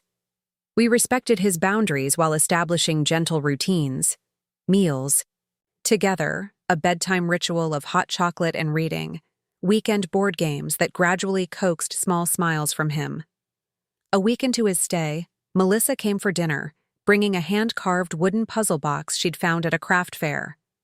"I thought you might like this," she told Marcus. "It has secret compartments for keeping special things." His eyes lit up as he examined the intricate box, fingers tracing the patterns. "How do you open it?" "That's the puzzle part," she smiled. "I'll show you the first compartment, but you'll have to figure out the rest." The puzzle box became a breakthrough. Each evening after that, Marcus would work on discovering new compartments, gradually filling them with small treasures: a smooth stone from the park, a feather found on a walk, a ticket stub from his first movie theater experience with us. 2 weeks stretched to a month as his mother entered a rehabilitation program. Marcus began to relax into our home, his personality emerging in small ways, his dry sense of humor, his fascination with astronomy, his talent for drawing detailed cityscapes from memory. His social worker called today, Rebecca told me one evening after Marcus was asleep. "His mother's making good progress, but the program is 90 days. They're asking if we can extend his placement." "Of course we can," I replied without hesitation. "He's just starting to feel secure here." The following weekend, Marcus joined us for a visit to Sarah's place, where I was meeting with the architects finalizing details for the new wing. He was initially quiet, observing the residents and staff with his characteristic watchfulness. "What is this place?" he finally asked as we walked through the garden. I explained in simple terms: a home for people receiving cancer treatment who needed a place to stay. "I was sick twice," I told him. "This place helps people who are going through what I did." He considered this information carefully. "Is that why you and Ms. Rebecca became foster parents? Because you were sick?" "That's part of it," I acknowledged. "Being sick made me think differently about what matters, about family and helping others." He nodded, seeming to accept this explanation. "My mom gets sick too. Not like cancer, but sick where she needs help." "Everyone needs help sometimes," I told him. "There's no shame in that." That evening, Marcus allowed Rebecca to hug him goodnight for the first time. A small gesture, but one that signified growing trust. As winter turns to spring, Marcus remains with us, his mother maintaining steady progress in her recovery program. He enrolled in the local school, made cautious friendships, and began referring to our condo as home rather than your place. Melissa became a regular presence in his life, teaching him to sketch buildings and sharing her knowledge of architecture. Dr. Winters introduced him to basic science experiments that sparked a newfound interest in chemistry. Even Carter, initially awkward around children, found common ground with Marcus through their shared love of strategy games. "You've created quite the extended family for him," his social worker observed during a monthly check-in. "It's exactly what he needs right now: stability and positive adult relationships." Construction on the new wing at Sarah's place progressed ahead of schedule. The design incorporated elements that reflected its broader mission: a wall where families could share their stories of healing, a communal kitchen designed for multi-generational cooking, rooms specifically configured for patients with children. During one site visit, Howard Brennan pulled me aside. "I've been thinking about your family's story," he said. "Not just what led to Sarah's place, but what's happening now with the foster child you're caring for." "Marcus," I supplied. "He's been with us for almost 5 months now." Howard nodded, thoughtfully. "My Eleanor always said that true healing ripples outward, touching lives beyond the initial wound. I see that happening with you and your sister. The inheritance dispute that could have destroyed your relationship instead led to Sarah's place, which has helped hundreds of patients, and now to your fostering a child who needs stability." His observation resonated deeply. The path from that hospital room where Melissa had tried to claim my inheritance to this moment, standing at a construction site for an expanded healing center, while fostering a child who was teaching us as much as we were teaching him, was neither straight nor predictable. Yet somehow, each painful turn had led to unexpected blessings. In June, Marcus's mother completed her rehabilitation program. After careful transition visits and consultations with her counselors, the decision was made that Marcus would return to her care, with significant support services in place and regular check-ins from social services. The night before he was scheduled to leave, we sat together in the living room, addressing the bittersweet transition. "Just because you're going home to your mom doesn't mean you're leaving our family," Rebecca assured him. "You'll always have a place with us." "Can I still visit?" he asked, his voice small but hopeful. "Absolutely," I confirmed. "We've already arranged weekend visits with your mom's approval. And you're coming to the opening celebration for the new wing at Sarah's place next month." He nodded, relief evident in his posture. "I've never had an extra family before. Just, Mom?" "Well, now you have plenty," Melissa chimed in, having joined us for his last evening. "An aunt, an uncle, whatever Carter is." "Professional board game loser," Marcus supplied with a sly smile, referring to Carter's consistent defeats in their ongoing chess matches. The laughter that followed was healing in its own way. Acknowledgement that endings could also be beginnings, that family could expand in unexpected directions, that love was never truly lost when shared generously. As summer unfolded, Marcus settled back with his mother while maintaining regular contact with us. The new wing at Sarah's place opened to its first residents, among them Walter, whose cancer had unfortunately returned, and who now found himself benefiting from the facility he had helped support. On the 1-year anniversary of our foster parent certification, Rebecca and I received a call about a sibling group needing emergency placement. A 5-year-old girl and her 3-year-old brother whose grandmother, their primary caregiver, had suffered a stroke. As we prepared the adaptable bedroom Melissa had designed, now easily convertible to accommodate 2 children, I thought about the strange, winding path that had led us here, from inheritance to betrayal to healing to family, expanded, reconstructed, stronger for having been broken and carefully mended. The true inheritance, I realized as we welcomed these new children into our home, had never been the money or property that Melissa had once coveted. It had the capacity to transform pain into purpose, to choose healing over bitterness, to create family bonds stronger than blood or legal documents. Some legacies can't be claimed or stolen. They can only be lived, one choice at a time, rippling outward to touch lives we might never have imagined reaching. And sometimes, the greatest inheritance is the one we create ourselves, not from what was left to us, but from what we choose to leave behind. 15 years had passed since that fateful day in the hospital when Melissa had tried to claim my inheritance. The world had changed, we had changed, and the ripple effects of those moments continued to shape our lives in ways neither of us could have imagined. On a bright September morning, I stood at the podium in the garden of Sarah's place, surrounded by staff, residents, board members, and the extended family we had built over the years. The occasion was bittersweet. The 15th anniversary celebration of the facility, coinciding with my official retirement as chairman of the board. When this journey began, I told the gathered crowd, it wasn't with a vision of creating a healing sanctuary for cancer patients. It began with pain, with betrayal, with anger.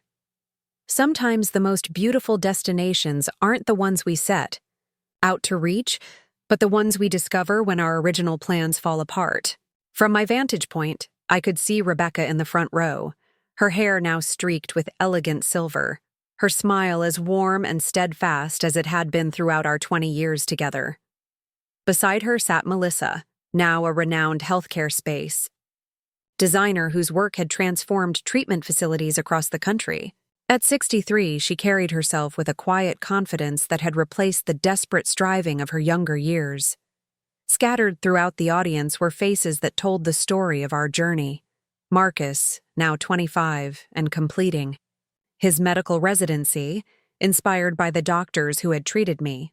Lily and Jacob, the sibling pair who had been our second foster placement and whom we had eventually adopted.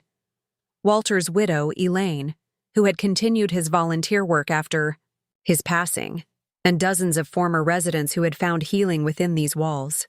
Sarah's place began as one house with 6 beds, I continued. Today, we have 3 locations across Massachusetts, with a total of 62 beds, serving over 400 patients annually. But more important than the numbers are the stories, the lives touched, the burdens eased, the moments of grace in difficult journeys. As I spoke, my gaze drifted to the memorial garden where small plaques honored those who had stayed with us but ultimately lost their battles, including Walter, who had become family during his final years. His plaque sat near the one for Sarah, the woman whose memory had inspired it all. I'm stepping down as chairman today, but Sarah's place will continue under the capable leadership of Dr. Olivia Raymond, who brings both medical expertise and personal understanding to this role. Olivia stood at my gesture, her presence commanding respect. A brilliant oncologist who had experienced cancer as both a doctor and a patient, she embodied the perfect balance of clinical knowledge and empathic understanding. While I'm retiring from leadership, Rebecca and I will remain involved as volunteers and advisors. After all, this isn't just an organization to us. It's our family's legacy. The reception following the ceremony spilled across the garden and into the original house. As guests mingled, sharing stories and memories, I found myself drawn to the quiet corner of the garden where Sarah's memorial plaque rested. She would be proud, Rebecca said softly, joining me there. Not just of Sarah's place, but of the man you've become. I took her hand, thinking of all we had weathered together, my cancer recurrence, the challenges and joys of fostering and adoption, the expansion of Sarah's place, and the gradual, sometimes painful process of building a truly healthy family. I couldn't have done any of it without you, I told her. You came into my life when I was still reeling from loss, still angry at Melissa, still defining myself by what had happened rather than what could be. You give me too much credit, she smiled. You already had the capacity for forgiveness and growth. I just helped you see it. Our moment of reflection was interrupted by Lily, now 19 and studying architectural design, inspired by her Aunt Melissa. Dad, Mom, they're about to cut the anniversary cake. You can't miss it. Aunt Melissa designed it to look exactly like the original house. We followed our daughter back to the main celebration, where indeed, a remarkably detailed cake replica of the Victorian home stood as the centerpiece. Melissa spotted us and waved us over. What do you think? She asked proudly. The bakery nearly had a nervous breakdown when I showed them the blueprints. It's perfect, I laughed. Down to the slightly crooked shutter on the third window that Dad never got around to fixing. Details matter, she winked, her designer's precision evident even in cake form. As the celebration continued, I found myself in conversation with Marcus, whose path from foster child to medical resident had been one of my life's greatest joys to witness. I've been accepted to the oncology fellowship at Dana-Farber, he told me, his expression serious yet excited. I start next July. That's incredible news, I said, pulling him into a proud embrace. Dr. Winters would have been thrilled. Dr. Patricia Winters had passed away 2 years earlier, leaving a tremendous void in the medical community and in our personal lives. She had been Marcus's mentor during medical school, encouraging his interest in oncology and guiding him through the challenges of medical training. I'm thinking of specializing in CML research, he added. There's promising work happening in treatment cessation protocols. The symmetry wasn't lost on me. This young man who had entered our lives as a result of all that had happened, now pursuing research that might help others with the very disease that had nearly taken my life twice. Full circle, I murmured. What's that? He asked. Life has a way of bringing things full circle in the most unexpected ways, I explained. Your interest in leukemia research, Lily following Melissa's path in design, Jacob's work with addiction recovery, none of it was planned, yet all of it connects back to our family's story. Marcus nodded thoughtfully. I've been thinking about that a lot lately. How different my life would have been if Mom hadn't gotten sick when she did. If you and Rebecca hadn't been foster parents at exactly that moment. If Sarah's place hadn't existed because of what happened with you and Melissa. The terrible moments and the beautiful ones are often intertwined, I acknowledged. That's something I've learned over and over again.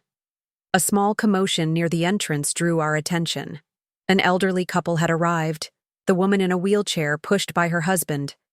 I recognized them immediately, Gloria and Frank Peterson, our very first residents at Sarah's place 12 years ago.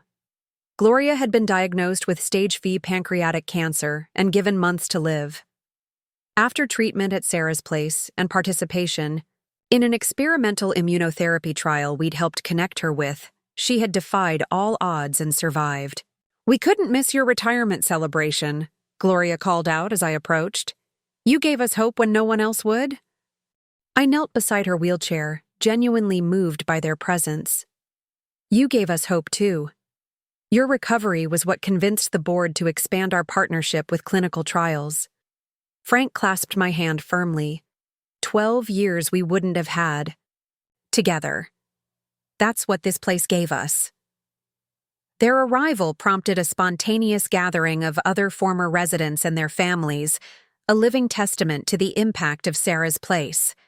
Some had fully recovered, others were in remission, and some came representing loved ones who had passed but had found comfort and dignity in their final days within these walls. Amidst this impromptu reunion, I noticed Melissa deep in conversation with a young woman I didn't recognize. My sister's animated gestures and the way she pointed toward architectural features of the building suggested a professional discussion.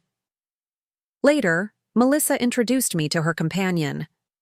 "Danny, this is Aisha Thompson. She's just finished her master's in healthcare architecture and is interested in our design fellowship program. Mr. Morgan," Aisha greeted me with a firm handshake. "Your sister has been telling me about the philosophy behind Sarah's place, how the physical environment can either support or hinder healing. It's exactly what my thesis focused on." "Then, you found the right mentor," I told her. "Melissa's work has literally changed how healthcare spaces are conceived." "That's why I sought her out," Aisha confirmed. "Her designs for the pediatric oncology unit at Boston Children's literally made me change my career path. I was headed for commercial architecture until I saw what spaces could do for vulnerable people." Melissa's expression softened at this unexpected praise. "Sometimes our greatest contributions come from our deepest wounds," she said quietly. I learned that the hard way. Later in the afternoon, I found Melissa sitting alone at a table overlooking the construction site where our fourth location was beginning to take shape. This one specifically designed for patients with young children, allowing families to stay together during treatment. "Penny for your thoughts?" I asked, taking the seat beside her. She smiled, her expression reflective. "I was just thinking about Mom and Dad, about what they would make of all this." "They would be amazed," I said with certainty. "And proud, especially for you." She raised an eyebrow. "Me? You're the one who created Sarah's place." "Because of what happened between us," I reminded her. "And you're the one who transformed completely. From the person who tried to take my inheritance to someone who voluntarily established a victim compensation fund and built a career helping others. That's a journey they would have been extraordinarily proud to witness." Melissa was quiet for a moment, her gaze fixed on the construction site. "Do you ever wonder what would have happened if I hadn't tried to take everything that day in the hospital? If I'd been a better sister from the beginning?" "Sometimes," I admitted. "But then I look around at all that's grown from that awful moment, and I'm not sure I would change it. Sarah's place might never have existed. You might never have discovered your true calling." we might never have truly healed our relationship.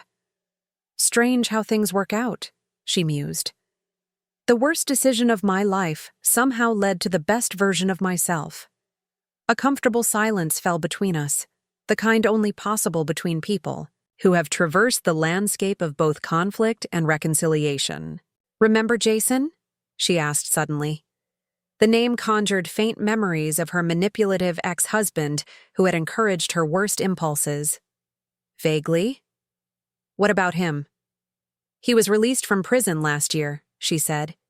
He contacted me asking for help getting back on his feet. I tensed, concerned despite all the years and growth between us. And? I didn't give him money, she clarified. But I did connect him with a reentry program for former inmates with financial crimes. They help with legitimate job training, housing, and counseling. I couldn't just ignore him completely. I studied my sister's profile, impressed yet again by her evolution. That was compassionate, more than many would have done. She shrugged, slightly. It wasn't for him, really. It was for me, for who I want to be. Someone who helps rather than hurts, even when it's difficult. As evening approached, the celebration wound down. Residents returned to their rooms, staff shifted for the night rotation, and family members began to depart. Rebecca, Lily, Jacob, and I helped with the cleanup, working alongside the dedicated staff who had become extensions of our family over the years. Jacob, our son who had come to us at age 3 and was now 17, had developed a special connection with the residents. A sensitive soul with his mother's artistic talent and his own hard-won wisdom, he often spent weekends volunteering with the music therapy program. Mr. Abernathy wanted me to tell you he's sorry he couldn't stay longer, Jacob informed me as we gathered plates. His granddaughter had a dance recital. Howard Brennan's wife Eleanor had been one of our earliest residents, and though she had passed away over a decade ago, Howard had remained a steadfast supporter and friend.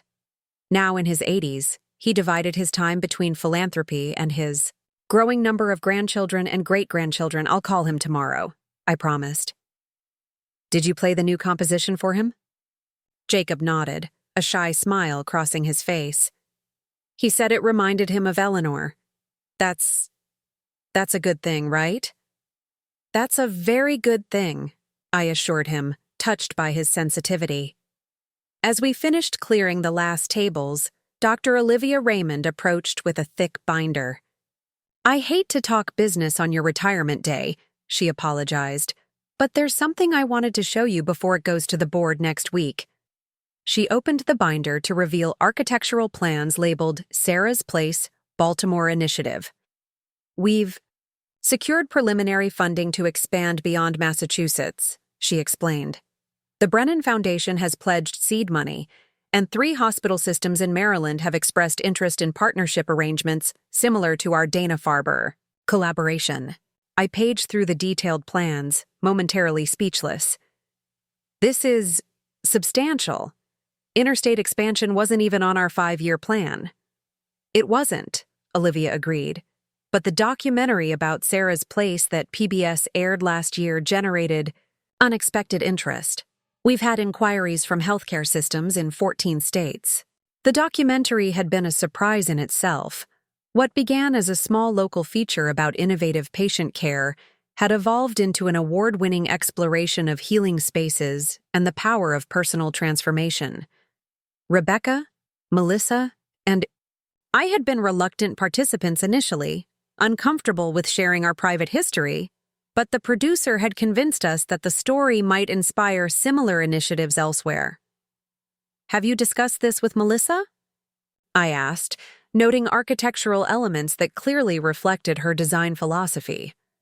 Olivia nodded. She's already agreed to consult. In fact, she suggested incorporating training programs at each new location to mentor local designers in healthcare-specific applications.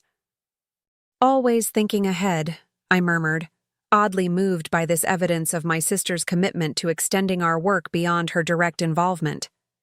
As the sun began to set, casting long shadows across the garden, the 4 of us, Rebecca, Melissa, Jacob and I found ourselves alone on the back porch of the original house. Lily had left earlier to meet friends, promising to be home for our family dinner later. "So, retirement?" Melissa said, breaking the comfortable silence. "What's next for the famous Daniel Morgan? World travel? Writing your memoirs? Taking up golf?" I laughed at the image. "Definitely not golf. But Rebecca and I have been talking about traveling more. There are cancer treatment facilities in Europe we've corresponded with for years but never visited. And we want to see Jacob settled in college before any major adventures. And I'm still consulting part-time with Dana-Farber," Rebecca added. "Between that, volunteer work here, and keeping an eye on this one." She nudged me affectionately. "To make sure he actually takes his follow-up exams, I'll be plenty busy." My health had remained stable in the decade since my last recurrence scare. But regular monitoring was a permanent fixture in my life, a small price to pay for the years I'd been gifted. "What about you, Melissa?" Rebecca asked. "Any plans to slow down? Your design firm is practically an institution now." Melissa shook her head. "Not yet. We're starting a mentorship program for young designers interested in healthcare spaces. I want to make sure that knowledge gets passed on properly." She hesitated, then added, "I'm also considering writing a book about ethical design practices, not just functional spaces, but environments that actually promote healing and dignity." "You should do it," Jacob encouraged her, his quiet voice carrying surprising conviction. "Your designs make people feel safe. That matters more than most people understand." From the mouth of our son, who had come to us from a home devoid of safety, these words carried special weight. Melissa's eyes softened as she regarded him. "Thank you, Jacob. That means a lot coming from you." The conversation shifted to the upcoming expansion plans, with Melissa sharing insights from her preliminary discussions with the Baltimore healthcare systems. "Their patient demographics are different from Boston," she explained. "More diversity, different socioeconomic factors. We'll need to adapt our model to serve their specific community needs." "That's always been the strength of Sarah's Place," Rebecca observed. "The core principles remain consistent: dignity, comfort, community. But the implementation flexes to meet each population's unique needs." As darkness fell, the automatic garden lights activated, illuminating the pathways with a gentle glow. In that peaceful moment, surrounded by family in a place built from both pain and hope, I felt a profound sense of completion. The inheritance that Melissa had once tried to claim, the money, the house, the material possessions our parents had left, had long since been transformed into something far more valuable. What remained was a legacy that couldn't be quantified in dollars or deeds. Lives changed, pain eased, purpose discovered, family restored. "We should head home," Rebecca eventually suggested. "Lily will be waiting, and you promised Jacob you'd help with his college application essay tonight." As we walked toward the parking lot, I paused for one last look at the illuminated Victorian house where it all began. From a single-family home to a healing sanctuary, from a bitter inheritance dispute to a mission that had touched hundreds of lives, the transformation was remarkable. "Ready?" Rebecca asked, taking my hand. "Ready?" I confirmed, turning toward the future with gratitude for the past, even its darkest moments. Later that night, after dinner with our children and a productive session helping Jacob refine his essay, Rebecca and I sat in the quiet of our living room. The condo overlooking the Charles River had been our home for nearly 2 decades now, its walls bearing witness to our journey from tentative new couple to parents, from cancer patients to survivors, from wounded individuals to a family made stronger by its scars. "Any regrets?" Rebecca asked, settling beside me on the sofa. "About stepping down from the board?" "None," I assured her. "It's time for new leadership, new ideas. Sarah's Place is stable, the mission is clear, and Olivia is more than capable. It feels right." She nodded, understanding as she always did. "And about everything else," The long road from that hospital room to here? I considered her question carefully, thinking about all the pain and joy, the losses and gains, the unexpected turns that had shaped our lives. No regrets, I said finally. Not even about Melissa's betrayal, as strange as that sounds. Without that moment, nothing else would have unfolded as it did. Sarah's place wouldn't exist. We might never have met. Marcus, Lily, Jacob, they might never have become part of our lives. That's a remarkably generous perspective, she observed. It's taken me years to reach it, I admitted. But I've realized that the inheritance Melissa tried to claim was never the valuable part of what our parents left behind. Their true legacy was teaching us, eventually, how to create something meaningful from whatever life gives us, even its worst moments. Rebecca rested her head against my shoulder, her presence a constant comfort through all the years and challenges. I'd say you've honored that legacy beautifully. Outside our window, the lights of Boston reflected on the river's surface, countless points of brightness shimmering on the dark water, like the ripple effects of our choices, I thought, extending outward in ways we might never fully comprehend, touching shores we might never see. The phone rang, interrupting our peaceful moment. Rebecca reached for it, her expression shifting, to surprise as she listened. "It's for you," she said, handing me the phone. "Marcus, he sounds excited." "Daniel?" Marcus's voice came through vibrant with energy. "I just got off a call with the research director at Dana-Farber. They've accepted my proposal for a new study on long-term CML remission factors, focusing specifically on patients who've successfully discontinued treatment. You were my inspiration for the research design." Pride welled up as I listened to him. Describe the study methodology, a comprehensive analysis of biological, psychological, and environmental factors that might contribute to successful treatment cessation. "That's remarkable, Marcus," I told him sincerely. "Your mother would be so proud of what you've accomplished." "She is," he confirmed. "She's doing really well, by the way. 5 years sober next month. She credits you and Rebecca with showing her what was possible." After ending the call, I shared the news with Rebecca, both of us marveling at how profoundly our lives had intertwined with Marcus's, how his journey had become an extension of our own in ways we could never have anticipated. Inheritance that had once seemed so important, worth stealing, worth protecting, had become merely the first link in a chain of events that created something far more valuable than money or property could ever be. A life of purpose, a family bound by choice as well as blood, and a legacy of healing that would continue long after we were gone. Sometimes the most precious inheritances aren't the ones we receive, but the ones we create. And sometimes the greatest gifts come disguised as our deepest wounds, waiting to be transformed by how we choose to heal. Looking for more? We've got 2 amazing stories ready for you right on screen. If this one touched you, these are absolutely worth your time.